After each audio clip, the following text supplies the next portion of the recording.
I'm having the time of my life, and I owe it all to you. The chocolate flood of 2021, it came from this game, and I hope you ride it too. Georifters. A huge supply of tish comes from my chocolate starfish. It doesn't really look like you're shooting chocolate. It looks like you're like, eat shit. Get over here. Yeah, and then it felt like Mortal Kombat meets like Splatoon. But this is Georifters, as I said, and like... It's a fun puzzle game. It's a fun puzzle game. It feels like Mischief Makers, but what if Mischief Makers had like Ghostbusters backpacks that fired crap or chocolate, whatever you want to interpret. It looks kind of like toffee.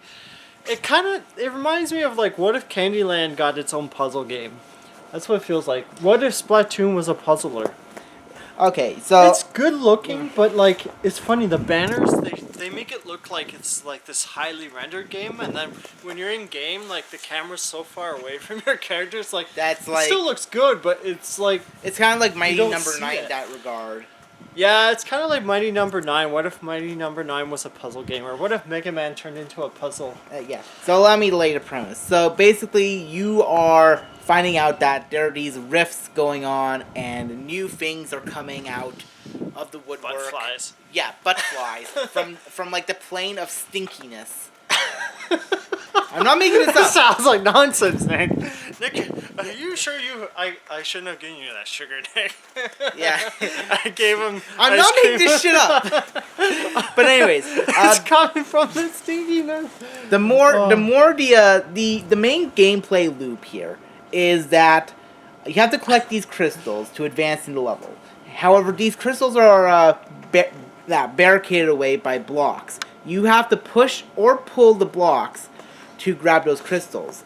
And you have some really interesting ways to go about it. Sometimes you can either, like, you could grab some blocks and pull them towards you with the spider web of shit that we were talking about, which is chocolate, because they're chocolatiers. Spider-Man really used crap as his web for you. And then, or maybe something else. You can even punch blocks away from you. Yeah, it's kind of like, it reminds me now of, what's that game Midman's from? I've forgotten. ARMS? Yeah, it kind of feels like, what if ARMS was a puzzler too? That's what I... These are like... just what if GoldenEye thoughts. 007 was a puzzle platformer is what you're going to say next. It was originally supposed to be a shooter, okay? So, I mean, they really changed it, but... and then you have to avoid the poisonous jello for some reason. Yeah, actually I think that's spikes. magma. Is it magma? It looks like jello to me. I'm like, not the red jello. It's probably because of how shiny the graphics are. Shiny. I don't think they're that shiny. Like, I was looking, I don't know if we put on the highest resolution possible, but like, this looks like an early PS1 games, or PS3, I guess. It doesn't look like as cutting edge as like all the promo stuff that they kind of show. I'm kind of surprised they didn't make this into like a multiplayer game somehow. You know, whoever catches the blocks first, or I don't know.